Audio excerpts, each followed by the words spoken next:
Nung ako'y ng ibang bansa, mundo ko'y biglang nagbago.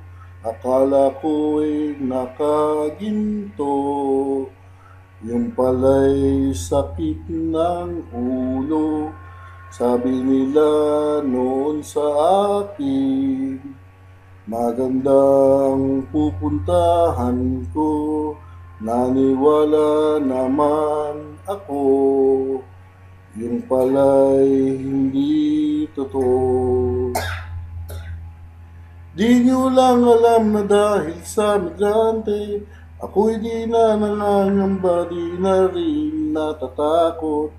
Bawat OFW ay protektado, kung kayo muling aalis, sana'y di maging katulad ko.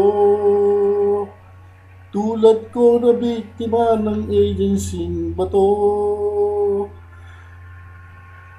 Kahit saan ka man ngayon, migrante ang iyong iboto.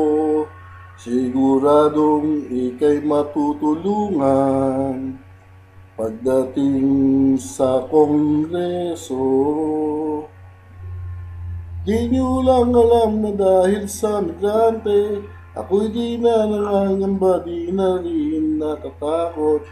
Bawat OFW protektado, kung kayo muling aalis, sana'y di maging katulad ko. Tulad ko na biktima ng agency'ng bato.